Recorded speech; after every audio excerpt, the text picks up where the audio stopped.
Shalom bien-aimés dans le Seigneur. Je suis encore dans la joie de nous retrouver encore partout où vous nous suivez, dans vos maisons. En tout cas, que le Seigneur bénisse le temps que vous prenez pour suivre sa parole. Que le Seigneur bénisse ce temps-là. Que cela reste écrit dans son livre, afin que ce temps ne puisse pas être en vain, que ce temps ne puisse pas être inutile, que ce temps puisse vraiment être fortifiant et agréable pour nos vies. Que le Seigneur se souvienne de cela. Je vous bénis vraiment dans le nom de notre Seigneur Jésus-Christ, qui est le meilleur des meilleurs, le merveilleux, le tout-puissant, celui qui est au-dessus de tout. Alors, comme je dis toujours, par tous les moyens que vous nous suivez, et aujourd'hui il y a beaucoup de réseaux sociaux, les choses se partagent gauche à droite, mais n'hésitez pas, n'oubliez pas de nous suivre aussi sur le site www.one-tv, donc one-tv.org.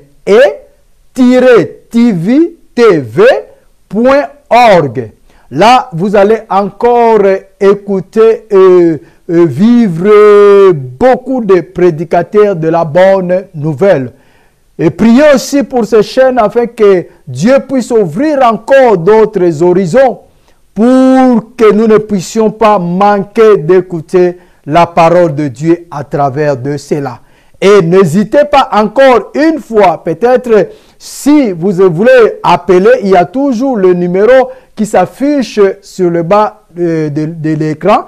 Vous pouvez appeler, là c'est directement moi, vous pouvez m'appeler par tous les moyens, tous les réseaux sociaux. On peut encore parler et prier, pourquoi pas, et voire même nous exhorter encore plus. Ce qui est très important parce que dans nos temps des émissions, nous avons un temps limité que nous ne pouvons pas peut-être aller vraiment au-delà. En respectant le chronomètre, c'est très important. Mais n'hésitez pas d'appeler ou d'écrire par tous les moyens de réseaux sociaux que vous pouvez utiliser sans que je puisse citer le nom. Que le Seigneur vraiment nous aide. Nous sommes toujours dans notre temps que nous prenons avec ce thème « Une vie nouvelle » et nous sommes en train de développer le sous-thème « Le caractère ». Le caractère. Donc, c'est vraiment pour dire le caractère qui nous empêche de ne pas vivre une vie nouvelle. Car cette vie est tellement bonne et tellement merveilleuse. On avait lu le livre des Actes des Apôtres 2. On avait lu les 37 et le 38e verset qui parlaient de la repentance. Après qu'ils aient le cœur touché, ils ont demandé à Pierre et aux autres apôtres, que devons-nous faire? Là, on avait lu dans l'épisode précédent, donc Acte 2, 37 et 38. Et Pierre leur a répondu, repentez-vous et que chacun de vous soit baptisé au nom de Jésus-Christ pour le pardon de vos péchés. Et vous recevrez le don du Saint-Esprit. Ils ont cherché comment faire pour atteindre cette vie nouvelle. Et Pierre les a expliqué qu'est-ce qu'ils devaient faire pour arriver à atteindre ou à vivre cette vie nouvelle par la repentance. Et aujourd'hui, nous allons aller encore plus loin en lisant le 39e verset. Parce que, oui, repentez-vous et que chacun de vous soit baptisé au nom de Jésus-Christ pour le pardon de vos péchés. Et en quelque sorte, je peux dire, et après? C'est fini. Et après, c'est comment? Et Pierre continue, c'est cela que nous allons continuer aujourd'hui. Continue au 39 pour leur donner l'assurance. Pas l'assurance de Pierre, mais l'assurance de Jésus-Christ. Donc, Pierre transmet seulement ce qu'il a appris du Seigneur Jésus-Christ. Comme lui-même a dit, allez leur enseigner ce que je vous ai prescrit. Donc Pierre répétait seulement le langage de notre Seigneur Jésus-Christ. Pour dire, ce n'est pas Pierre qui parlait, mais Pierre transmettait ce qu'il a appris du Seigneur Jésus-Christ. C'est pour cela, lorsque nous lisons la Bible, nous devons quand même avoir cette facilité de comprendre les choses, que ce que nous lisons, ce n'est pas des paroles de Pierre ou de Jean ou ainsi de suite, mais c'est des paroles de Jésus-Christ, c'est les paroles de Dieu, et il transmettait seulement par rapport, comme Dieu les donnait, et ils étaient là pour transmettre aux autres. Pierre transmet les paroles de Christ en continuant au 39. Il a dit, car la promesse est pour vous, pour vos enfants et pour tous ceux qui sont au loin, en aussi grand nombre que le Seigneur, notre Dieu, les appellera. Ici, j'ouvre toujours une parenthèse pour dire que beaucoup de gens disent que bon, Christ est juif, israélite. Alors pourquoi moi, qui suis-je, je ne sais pas, français, belge, américain, congolais, angolais, gabonais, pourquoi je dois les suivre? Il y a une doctrine qui monte aujourd'hui pour dire aux gens que non, il faut retourner à servir vos dieux. Et les Africains, surtout, on dit souvent, il faut retourner à servir Nzambian Pungu. Ce n'est pas Nzambian Pungu qui a monté sur la croix, bien-aimé. Ça, c'est des doctrines fausses qui entrent pour distraire les gens. Ne te laisse pas distraire dans ce genre de choses. Que Christ était juif, alors pourquoi moi je dois le servir pendant que moi je suis congolais, je suis gabonais, ainsi de suite, camerounais. Non, bien-aimé, non. La Bible dit ceci, il précise bien, en aussi grand nombre que le Seigneur notre Dieu les appellera. Donc ce qui veut dire, partout cette bonne nouvelle sera prêchée. Ceux qui vont croire, ils deviennent un avec Jésus-Christ. Cela n'est pas un problème de race. Cela n'est pas un problème de couleur. Cela n'est pas un problème de continent. Cela n'est pas un problème de pays. Mais c'est la question de croire, de s'accrocher. Ne te laisse pas distraire par ce genre de choses. Ne te laisse pas distraire, bien-aimé. Dieu est l'unique. Dieu n'est pas deux. Dieu n'est pas trois. Il n'y a pas un Dieu européen qui est différent de Dieu africain, qui est différent de Dieu américain, ainsi de suite. Non, c'est l'unique Dieu, c'est lui qui a créé le monde. C'est lui qui a créé le monde. Donc, ne te laisse pas dans ce genre de distraction inutile qui fait perdre le temps inutilement. Je ferme ma parenthèse. Il a dit, la promesse est pour vous. Quelle promesse? La promesse d'une vie nouvelle, d'une vie meilleure est pour vous, pour vos enfants, et en aussi grand nombre que le Seigneur les appellera. Donc, la mort de Christ pour nous donner une vie meilleure est pour ceux qui croient en lui. Peu importe leur intelligence, peu importe leur race, peu importe leur langue. Mais il suffit de croire en Christ et tu deviens un avec Christ. Et tu bénéficies de cette nouvelle vie. Quelle est cette nouvelle vie? Je répète toujours, une vie formidable, agréable, une vie merveilleuse. Vous savez, notre Dieu n'est pas médiocre. Et il ne peut pas réserver quelque chose de médiocre pour ses enfants. Une vie que tu ne pleureras plus. Vous savez combien les gens pleurent aujourd'hui? Combien le système prend l'ampleur?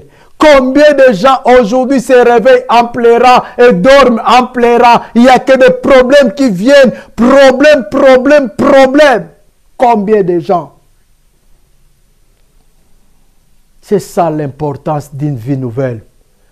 Parce que peu importe le problème, peu importe les difficultés, tu auras toujours la paix.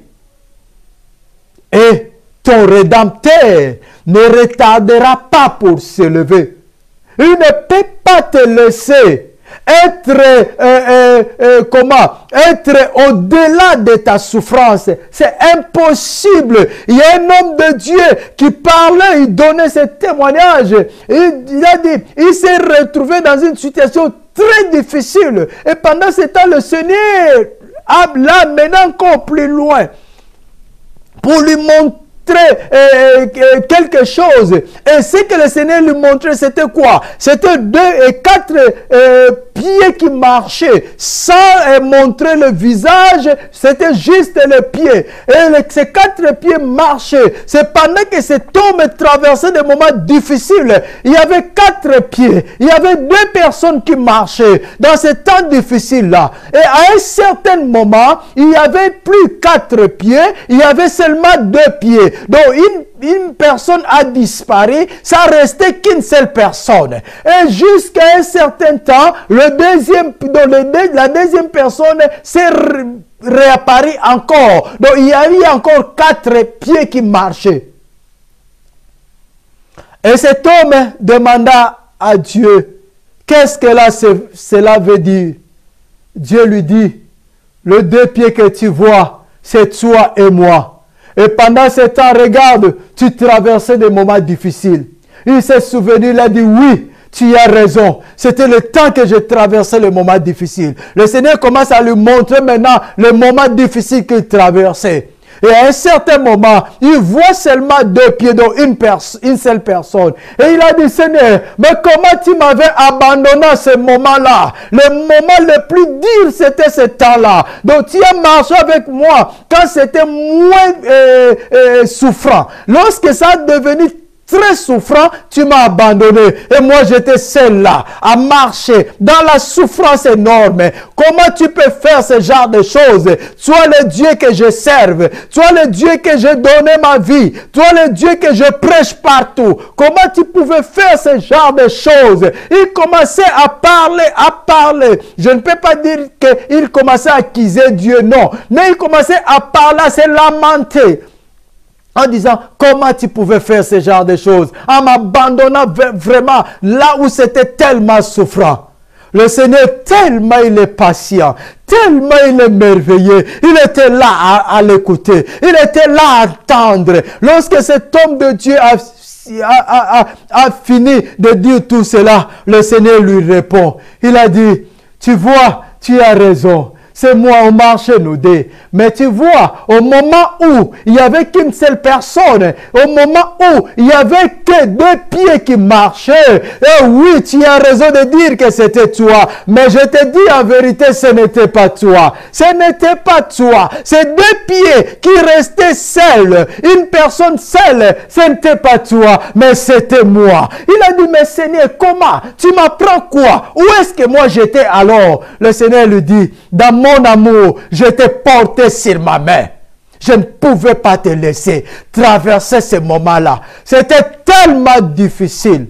Si je t'avais laissé à côté de moi, marcher ensemble, tu allais m'abandonner. Tu allais abandonner le chemin. Tu allais abandonner tout. Tu allais retourner au monde. C'était le moment le plus extrême. Tu ne pouvais pas supporter cela. C'était impossible. C'est pour cela, moi je t'ai pris avec mes mains. Tu étais dans mes mains. Et moi je marchais au milieu de feu. Il répond à son serviteur, c'était le temps de feu. Tu ne pouvais pas supporter. Je t'ai porté jusqu'au moment que je vis que tu étais capable de supporter. Je t'ai laissé encore afin que nous puissions marcher ensemble. Il est tellement bon notre Dieu. Il ne peut pas nous laisser que nous soyons tentés au-delà de nos forces. C'est impossible. Ça, ce n'est pas le Dieu que moi je connais. Si nous sommes tentés et nous voyons que c'est au-delà, ou si nous tombons dans la tentation, c'est parce que le désir de nos cœurs le désir de notre chair. Nous laissons l'âme prendre le devant. Nous laissons le plaisir prendre le devant. C'est ça qui fait que nous puissions tomber.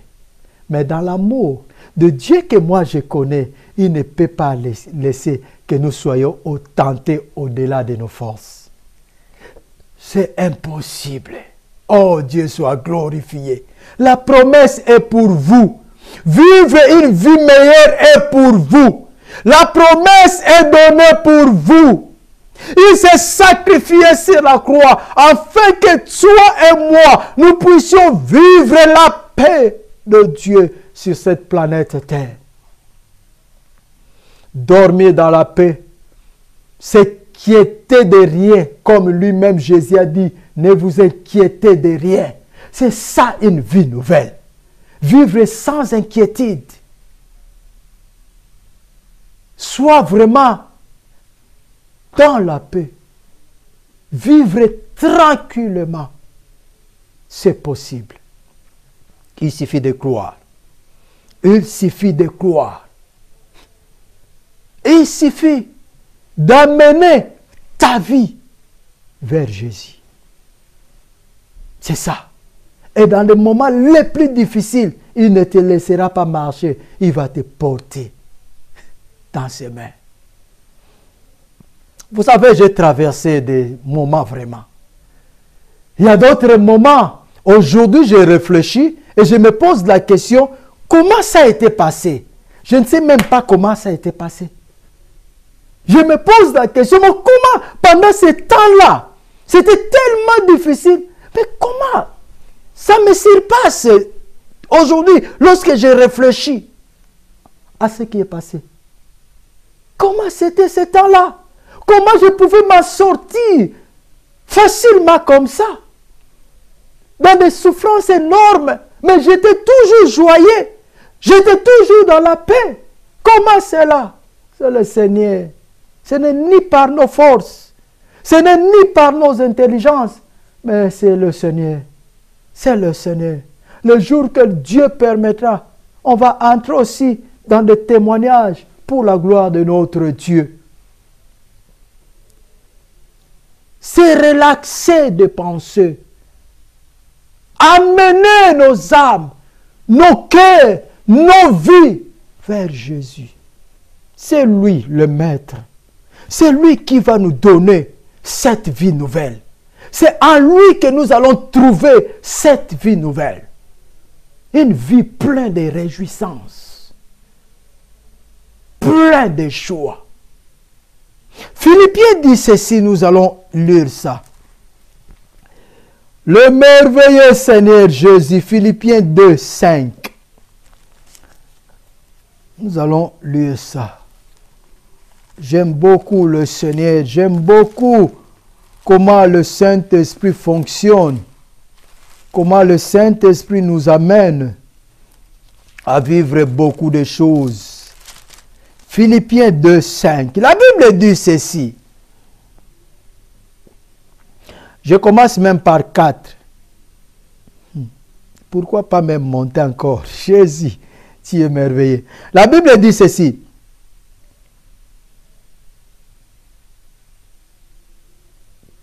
Je commence par 3. La Bible dit ceci, Philippiens 2, 3. Ne faites rien par rivalité ou par vaine gloire, mais dans l'humilité, estimez les autres supérieurs à vous-même. Que chacun de vous, au lieu de considérer ses propres intérêts, considère aussi ceux des autres. Ayez à vous la pensée qui était en Christ Jésus. Ne faites rien par rivalité ou par vaine gloire. Les choses qui nous empêchent à vivre cette vie meilleure. Ne faites rien par rivalité ou par de vaine gloire. Ne faites rien pour que les gens vous acclament. Ça, c'est la récompense que tu reçois. Ça devient des œuvres mortes aux yeux du Seigneur. Aujourd'hui, nous vivons cela dans ce monde. Les gens aiment être applaudis. Les gens aiment être glorifiés. C'est lui qui fait ce genre de choses. C'est lui. Les gens aiment que les gens attirent. Je vais formuler bien. Les gens aiment attirer l'attention des autres. C'est comme les pharisiens. Ils aimaient prier dehors. Ils marchent et ils aimaient se montrer partout qui sont ceux qui servent Dieu. Ne faites rien par rivalité. Ne faites rien pour faire du mal à quelqu'un. Que je veux faire ceci. Ça, c'est les obstacles de notre vie nouvelle. Faire les choses pour mettre les autres mal à l'aise. Tu le sais. Tu fais cela, tu sais très bien que celle-là ou l'autre-là sera mal à l'aise pendant que je le fais. Je dis même à nous, les prédicateurs, nous devons faire beaucoup d'attention. Nous qui prêchons la parole de Dieu. Vous savez, lorsque nous prêchons la parole, nous devons vraiment être équilibrés. Et surtout, de ne pas se laisser animer par nos émotions. Dans nos églises, il y a tant de conflits. Il y a tant de personnes qui ne s'attendent même pas. Il y a tant de personnes, et nous le savons. Et lorsque nous sommes là devant, nous prenons des genres de paroles. Vos ennemis seront dans la honte. Donc, et l'église, là où il y a des ennemis, les gens qui ne s'attendent pas, l'un saute, alléluia. L'autre saute, alléluia. Et là, la parole était puissante. Non. Là, on a juste soulevé encore de plus les uns contre les autres. Surtout lorsqu'on sait bien que celui-là et celle-là, ils ne s'attendent pas. Cherchons à les faire réconcilier. Parce qu'ils ne peuvent pas vivre une nouvelle vie dans cet état-là. C'est impossible. La haine ne peut pas te permettre à vivre une nouvelle vie. Et voyons encore ce qui est très mal. La haine fait du mal. Aussi longtemps que tu haïs le gens, tu ne peux pas être à l'aise. Tu ne peux pas être dans la paix, bien-aimé. Tu ne peux pas être dans la paix. Ton cœur sera toujours dans le trouble. Parce qu'il y a la haine qui ronge au-dedans de toi. Nous devons faire beaucoup d'attention. Ça, c'est vraiment une parenthèse que j'ai ouverte. Nous qui prêchons la parole. De ne pas soulever encore les uns contre les autres. En sachant qu'ils ne s'attendent pas. Vos ennemis tomberont. Vos ennemis feront ceci. Et toute l'église voit, amen, la parole prêche. Et à la fin, les gens ne se convertissent pas. Les églises sont remplies de païens. Que Dieu nous aide.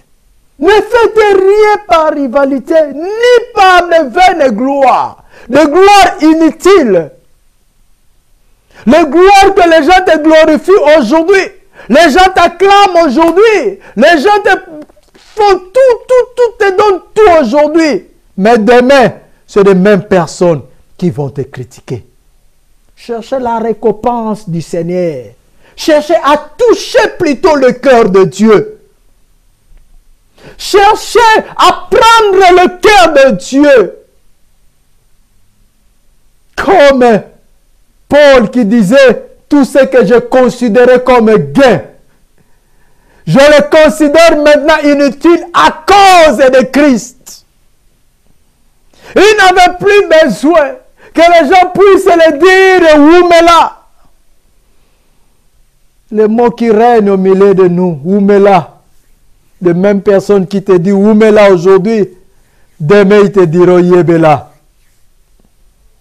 Arrêtons de chercher de vaines gloires. Au lieu de faire des choses par rivalité, cherchons à faire les choses par amour. C'est là, c'est ça, une vie nouvelle. Lorsqu'on fait les choses avec peu,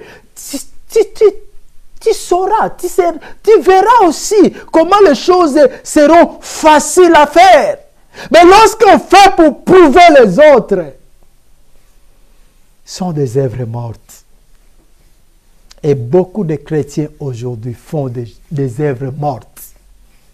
Ils sont là dans des églises, pendant même qu'ils chantent, c'est pour déséquilibrer l'autre. Pendant qu'ils prient, c'est pour déséquilibrer l'autre. Il y a même des prières remplies de jetons ou de... Ils prient, mais c'est pour décourager l'autre. C'est pour déstabiliser l'autre. Comment on peut trouver les ennemis dans l'église? Et ils sont à l'aise. Ils sont à l'aise à l'église. Comment cela peut être possible? Ils viennent tous les dimanches, tous les mercredis, tous les vendredis, tous les mardis, je ne sais pas. Ça dépend des programmes des églises. Mais ils sont les ennemis. Comment cela peut être possible dans le corps du Christ? Ce genre de comportement, bien-aimé, nous devons arrêter cela. Cela nous empêche de ne pas vivre une vie nouvelle avec notre Seigneur. C'est pour cela que les gens viennent à l'église, mais il n'y a pas de changement. Les gens viennent à l'église, il y a tant de problèmes. Et il y a même les autres qui disent, lorsque je ne venais pas à l'église, j'étais bien. Mais maintenant je viens à l'église, ma vie a totalement basculé. Oui, c'est vrai, bien-aimé, parce que l'église n'est pas un endroit sale, c'est un endroit sacré. Le corps du Christ n'est pas quelque chose sale, mais c'est un corps sacré, très propre, bien-aimé. Repentons-nous. La promesse est pour nous. Si nous voulons vivre cette promesse, le seul chemin à suivre, c'est la repentance. De laisser tout ce qui est du mal et de se concentrer à ce qui est du bien. Je vais m'arrêter ici. À la prochaine fois, nous allons continuer avec Philippiens pour comprendre comment avoir le pensée de Christ. Que le Seigneur vous bénisse. Seigneur, je bénis cette parole, que ta paix accompagne cette parole partout où ça va passer dans le nom de Jésus, et bénis tous ceux qui vont le suivre, afin que ta gloire, l'unique gloire de notre Dieu, puisse être au-dessus de tout. Dans le nom puissant de Jésus-Christ. Amen. Que Dieu vous bénisse.